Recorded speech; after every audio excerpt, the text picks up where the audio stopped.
Hello विद्यार्थियों, विषय सांख्यिकी चैप्टर सेकंड सूचना का प्रस्तुतिकरण में आपकी टीचर योगी स्नेहलता।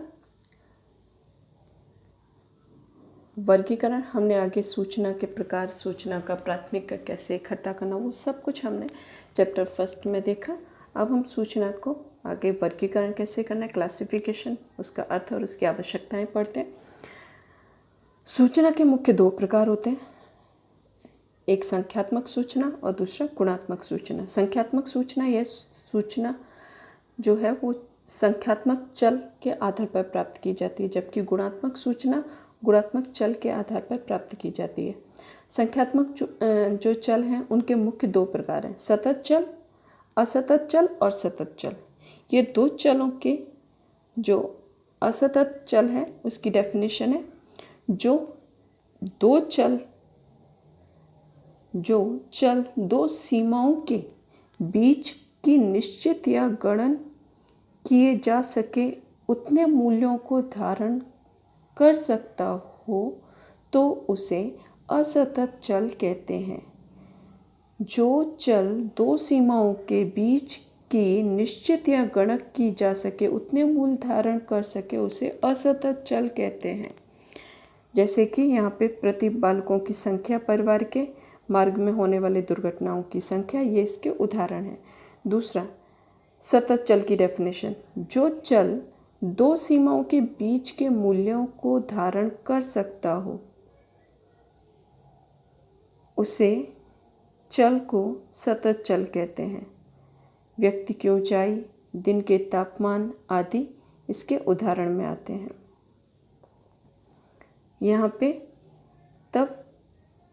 यहाँ पे असतत चल, जैसे यहाँ पे हमने उदाहरण कहीं, वही उसका एक्सप्लेनेशन है।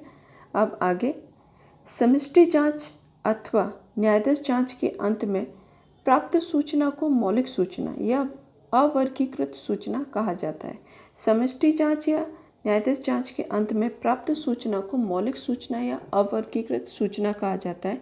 यह सूचना अव्यवस्थित रूप में होने से उसका उपयोग करके सांख्यिकी विश्लेषण करने में कठिनाई होती है, इसलिए संक्षिप्त व व्यवस्थित रूप से प्रबंधन की आवश्यकता होती है। अवर्गीकृत सूचना को संक्षिप्त में व्यवस्थित रूप से प्रबंधन करने की क्रिया को सूचना का वर्गीकरण कहते हैं, क्लासिफिकेशन कहते हैं।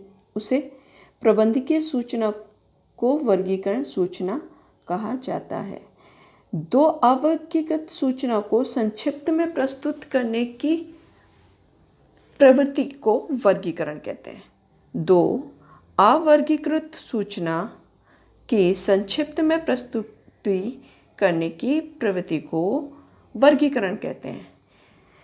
सांख्यिकी के अध्ययन में वर्गीकरण की आवश्यकता मुख्यतः निम्नलिखित कारणों से होती है। पहला, विस्तृत सूचना को संक्षिप्त में, सरल व आकर्षित रूप में प्रस्तुत करने हेतु।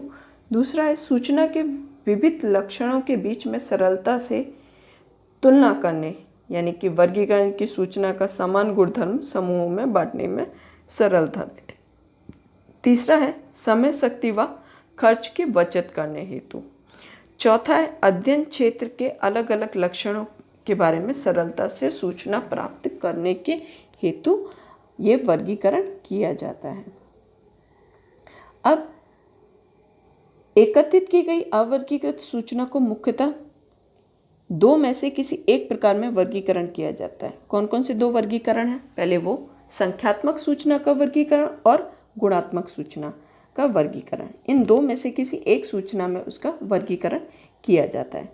संख्यात्मक सूचना का वर्गीकरण पहले हम देखते हैं। संख्यात्मक सूचना का वर्गीकरण के दो प्रकार, सतत चल और असतत चल। असतत चल या सतत चल। असतत चल की सूचना का वर्गीकरण सतत आवृत्ति वितरण तथा सतत चल की वर्गीकरण को सतत आवृत्ति वितरण कहते हैं। असतत चल की सूचना के वर्गीकरण को असतत वर्गीकरण तथा सतत चल के वर्गीकरण को सतत आवृत्ति वितरण कहते हैं। अब इसका एक क्लासिफिकेशन देखते हैं कि किस तरीके से किया जाता है। असतत आवृत्ति वितरण, चल के मूल्यों के पुनरावर्तन प्रदर्शन संख्या को चल के उस मूल्य की आवृत्ति यानी कि f कहा जाता है, स्मॉल f। चल के मूल्यों के पुनरावर्तन प्रदर्शित संख्याओं के चल के उस मूल्य की आवृत्ति को f कहते हैं। असतत चल की विविध संभावित मूल्यों के अनुरूप आवृत्ति प्रदर्शित कोष्ठक को असतत आवृत्ति वितरण कहते हैं। इसे हम समझने के लिए एक उदाहरण देख लेते हैं। यहाँ पे शहर के मार्ग पर मई मास में दौरान दुर्घटनाओं की संख्या लिखी है।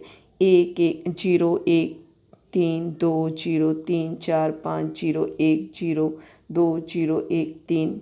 फिर नीचे भी संख्याओं में यहाँ पे लिखें 3 0 2 1 2 4 5 0 1 0 2 2 0 1 2 1। हम इसे यहाँ पे दुर्घटनाओं की संख्या लिखिए। इस सूचनाओं का हम वर्गीकरण करें तो वर्गीकरण के लिए कि आवृत्ति वितरण यानी कि यहाँ पे मास के दौरान दुर्घटनाओं की प्रदर्शित करती असतत आवृत्ति वितरण। असतत आवृत्ति वितरण दुर्घटनाओं की संख्या लिखी है कोष्ठक में यानी कि x। आवृत्ति चिन्ह, आप ये लगभग 10th में आवृत्ति चिन्ह का सीख चुके होंगे, लेकिन फिर भी यहाँ पे आवृत्ति चिन्ह यहाँ बने और दिनों की संख्या। अब यहाँ पे x हमें पता है कि x कैसे ढूंढना है, तो वापिस से सवाल में सबसे छोटी संख्या कौन सी है?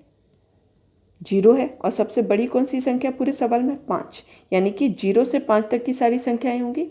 तो यहाँ पे x 0 1 2 3 4 5 लिखा हुआ है।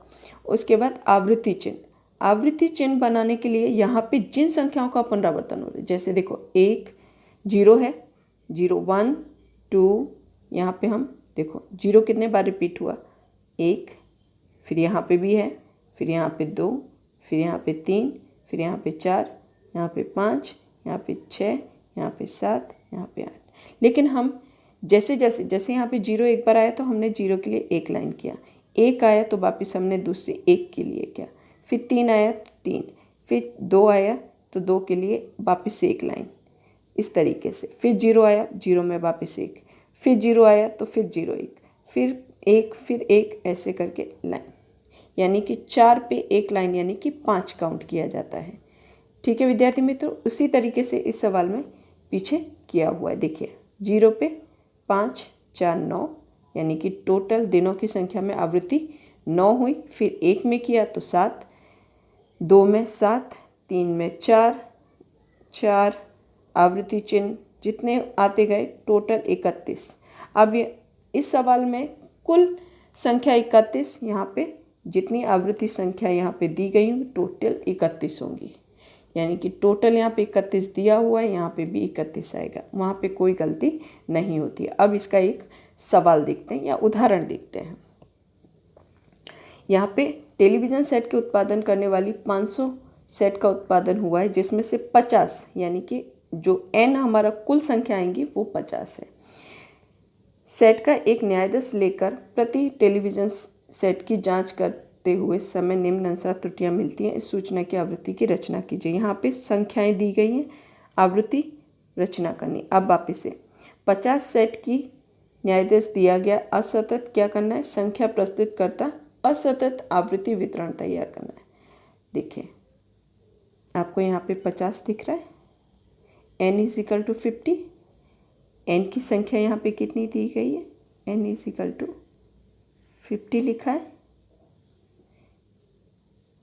देखिए 0 से, क्योंकि वापस से यहाँ पे 0 सबसे छोटा और बड़ा 5 है, तो x की संख्या 1 2 3 4 और 5, यानी कि 0 से 5 तक की लिखी। आवृत्ति चिन्ह, जो संख्या जितनी बार आता जा रहा है उतनी लाइनें करके उस पर एक लाइन, यानी कि आवृत्ति चिन्ह बनाए गए हैं। तो आवृत्ति चिन्ह की कुल, फिर टेलीविज़न के सेट की संख्या, आवृत्ति यानी कि f, इन सभी का यानी कि इनका टोटल 18, यहाँ पे 12 9 6 3 2 और टोटल आएगा 50। यानी कि इसका यहाँ पे इस तरीके से लाइनिंग करते हुए यहाँ पे आप जितनी संख्याओं का रिपीटेशन हो रहा है, उन संख्याओं का रिपीटेशन के हिसाब से यानी कि पुनरावर्तन हो रहा है, उन संख्याओं को उनके नंबर के आगे लिखा हुआ है और कुल किया गया है। टोटल आएगा 50। ठीक है विद्यार्थी मित्रों, आज के लिए इतना ही। धन्यवाद।